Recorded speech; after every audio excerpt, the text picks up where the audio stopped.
Hello friends, आज हम evidence act में ओरल एविडेंस समझेंगे। ये हमारा एविडेंस एक्ट का 37वां लेक्चर है। जैसे कि आप जानते हैं कि किसी कोर्ट में कोई जो फैक्ट साबित किए जाते हैं, मेन रूप से या तो ओरल एविडेंस दोगे या फिर आप डॉक्यूमेंट्री एविडेंस दोगे। तो मेन रूप से आज हम ओरल एविडेंस को समझेंगे।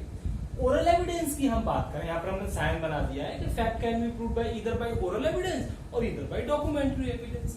तो अब हम बात करें कि ओरल एविडेंस संबंधी डिफरेंट आपके क्या क्या प्रोविजंस है, उससे रिलेटेड कौन कौन से सेक्शन है। तो इसकी हम बात करें सेक्शन 3 में ओरल एविडेंस की डेफिनेशन को बताया गया है। सेक्शन 22 और 22A वहां पर ओरल एडमिशन बताया गया है और सेक्शन 59A बताया गया है कि फैक्टों को आप किससे साबित कर सकते हो। तो सेक्शन 59 में लिखा है कि proof of fact by oral evidence, यानी कि फैक्टों को आप ओरल एविडेंस से साबित कर सकते हो।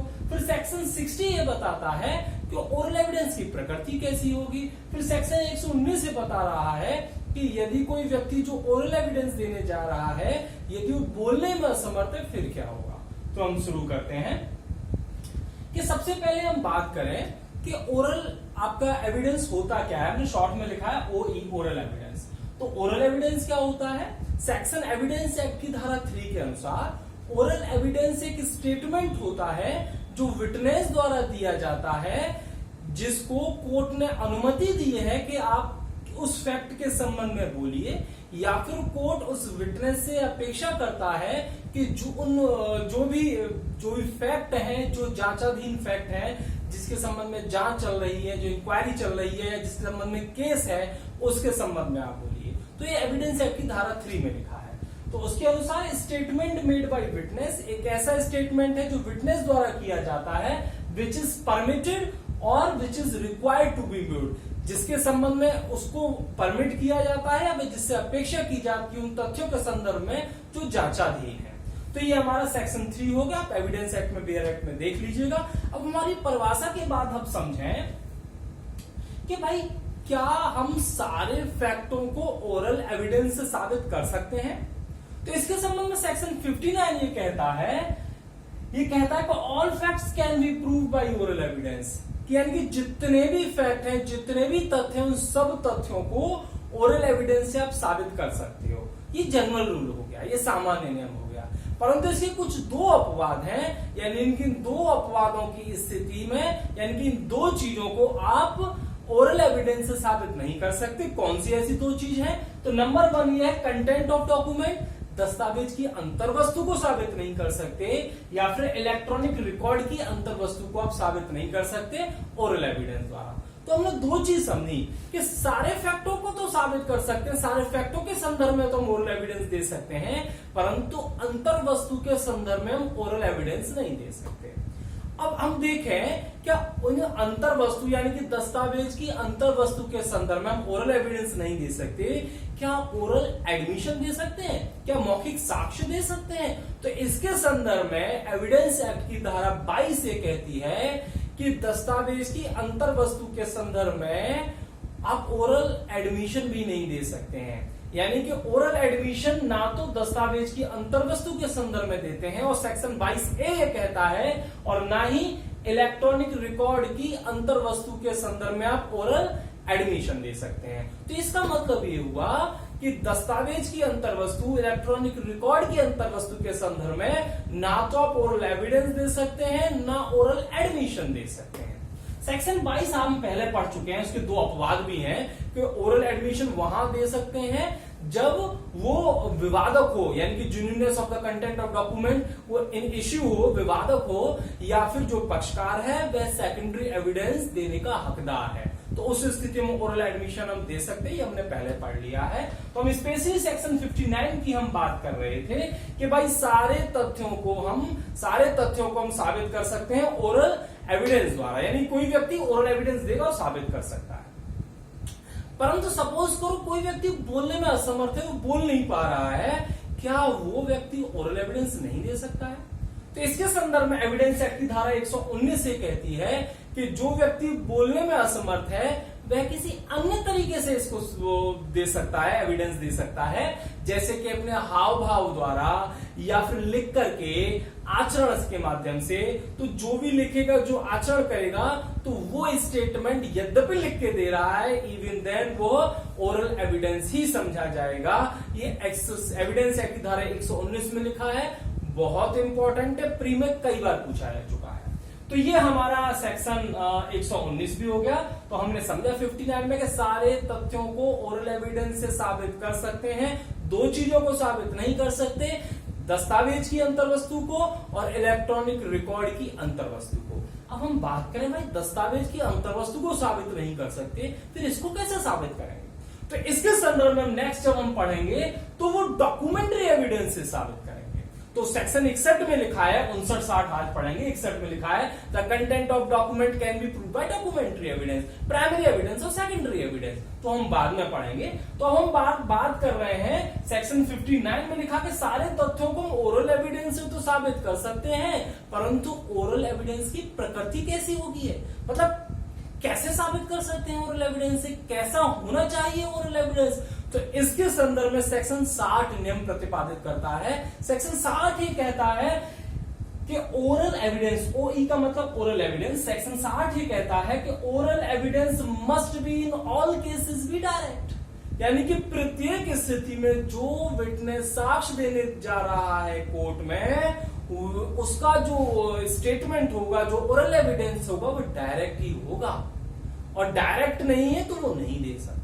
तो सेक्शन 60 में मस्ट शब्द का प्रयोग हुआ है। मस्ट यानी कि एक बाउंडेशन इंपोज कर रहा है कि जो भी एविडेंस देगा वह कैसा होना चाहिए, डायरेक्ट होना चाहिए। दो चीज मस्ट है और सभी स्थितियों में डायरेक्ट होना चाहिए। तो इससे ये मालूम पड़ा कि ऐसा कोई ओरल एविडेंस जो डायरेक्ट नहीं है, सेक्शन 60 उसको रोकती है, एक बार लगाती है। ये क्यों है ऐसा? एक्चुअली एविडेंस एक्ट इस सिद्धांत पर आधारित है, पूरा एविडेंस एक्ट, कि जो भी हो आप बेस्ट दोगे। और ओरल एविडेंस की हम बात करें तो बेस्ट क्या है? बेस्ट है डायरेक्ट एविडेंस होना चाहिए, इनडायरेक्ट नहीं होना चाहिए। इसका मतलब according to section 60 indirect oral evidence is prohibited और बार्ड बाय सेक्शन 60। इसका मतलब ये भी हुआ, हम ये भी कह सकते हैं कि इन अदर वर्ड्स ये भी कह सकते हैं कि हियर से एविडेंस इज ऑल्सो बार्ड, यानी कि हियर से evidence is excluded, indirect oral evidence is excluded. Here से एविडेंस क्या होता है, बहुत इंपॉर्टेंट है, नेक्स्ट लेक्चर में हम पढ़ेंगे हियर से एविडेंस क्या होता है। हियर से एविडेंस होता है पहले हियर, पहले सुनो फिर जाके कहो से, यानी कि पहले हियर करो फिर से करो, यानी कि सुना सुनाया साक्ष्य है, यानी कि इनडायरेक्ट है। इसीलिए ही एविडेंस एक्ट का सामान्य नियम यह है कि हियर से एविडेंस इज एक्सक्लूडेड और indirect oral evidence is excluded. ऐसा क्यों है? बिकॉज ऑफ द सेक्शन 60 और because of the basic principle of the evidence act that the oral evidence should be direct. Okay, उसके बाद चूंकि हमने फर्स्ट लाइन पढ़ ली कि ओरल एविडेंस डायरेक्ट होना चाहिए। अब डायरेक्ट तो समझा, पर डायरेक्ट होता क्या है, इसका मतलब क्या है? प्रत्यक्ष के मौखिक साक्ष्य प्रत्यक्ष होना चाहिए, इसका मतलब क्या है? तो इसको सेक्शन 60 में 4 नियम दिए गए हैं। दैट इज टू से, इसका अर्थ यदि मौखिक साक्ष्य ऐसे तथ्य के संदर्भ में हो जिसको सीन कर सकते हैं, जिसको देख सकते हैं, तो वही व्यक्ति ओरल एविडेंस देगा जिसने उसको देखा है। तो मैंने सारे ब्लू पेन से लिख दिए, हिंट पॉइंट को ही ध्यान रखना है। If it refers to a fact which could be seen, evidence must be given by a witness who has seen it. यदि यह ऐसे तथ्य के संदर्भ में है जिसको देखा जा सकता है, तो कौन देगा? वही एविडेंस देगा जो स्वयं देख रहा है।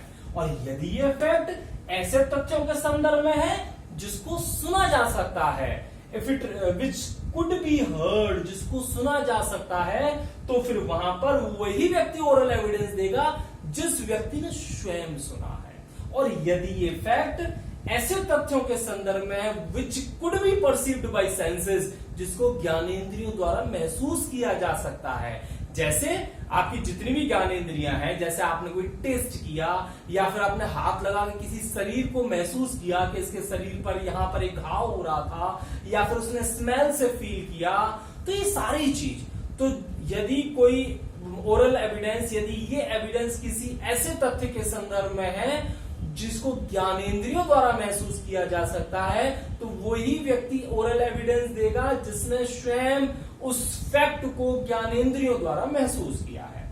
फिर चौथा नियम ये कह रहा है कि यदि if it refers to an opinion, यदि ये किसी राय से संदर्भ में है, राय के संदर्भ में है, या फिर ग्राउंड ऑफ ओपिनियन के संदर्भ में है, तो कौन व्यक्ति ओरल एविडेंस देगा? तो यहां पर वही व्यक्ति ओरल एविडेंस देगा जो ऐसी राय को धारण करता है। तो 4 नियम बताए हैं। कौन कौन से 4 है? यदि ओरल एविडेंस किसी देखे जा सकने वाले तथ्य के संदर्भ में है, सुने जा सकने वाले तथ्य के संदर्भ में है, ज्ञानेंद्रियों द्वारा महसूस किए जाने वाले तथ्य के संदर्भ में है, या फिर राय के संदर्भ में है, तो वही व्यक्ति ओरल एविडेंस देगा जिसने स्वयं देखा है, जिसने स्वयं सुना है, जिसने स्वयं महसूस किया है, या फिर जो स्वयं राय धारण करता है। तो ये हमारा डायरेक्ट एविडेंस का मतलब हो गया। इसके 2 प्रोवाइजो भी हैं। ये कहना चाह रहे हैं प्रोवाइजो कि यदि किसी एक्सपर्ट ने कोई राय किसी ट्रीटाइजेस में, किसी पुस्तक में लिख दी है, और वो पुस्तक नॉर्मली मार्केट में मार्केट में सेल के लिए उपलब्ध है, और वो ग्राउंड भी उसमें लिखे हुए हैं, राय भी उसमें लिखी हुई है, और बाद में जाके यदि जो एक्सपर्ट है वो मर जाता है, एक्सपर्ट मर जाता है, या फिर मिल नहीं सकता, या बुलाया नहीं जा सकता, या फिर उसको बुलाने में बहुत विलंब या धन खर्च होगा जो न्यायालय के मत के अनुसार वह युक्त नहीं है, वो सही नहीं है, तो उस स्थिति में उसकी इस राय को उस पुस्तक के पेश किए जाने से ही साबित की जा सकती है। तो यहां पर ओरल एविडेंस कैसे दे रहे हैं? पुस्तक के माध्यम से, जो उसने ट्रीटाइजेस लिखी थी उसी के माध्यम से दे रहे हैं। तो यही हमारा प्रोवाइजो फर्स्ट हो गया। If opinion of expert on ground expressed in treatises which is commonly offered for sale, then it can be proved by the production of it. तो ये हमारा फर्स्ट हो गया। सेकंड ये कह रहा है कि यदि ओरल एविडेंस किसके संदर्भ में है?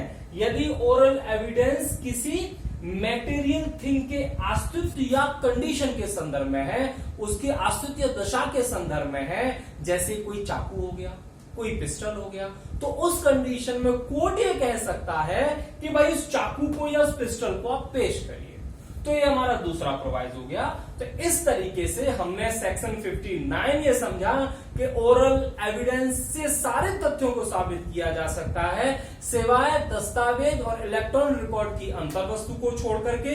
और सेक्शन 60 ये कह रहा है कि आपका ओरल एविडेंस से साबित तो कर सकते हो, परंतु ओरल एविडेंस डायरेक्ट होना चाहिए, अर्थात जिस व्यक्ति ने स्वयं सुना है, स्वयं देखा है, स्वयं महसूस किया है, या फिर जो राय धारण करता है। तो इसको मैं एग्जाम्पल से और समझ सकते हैं।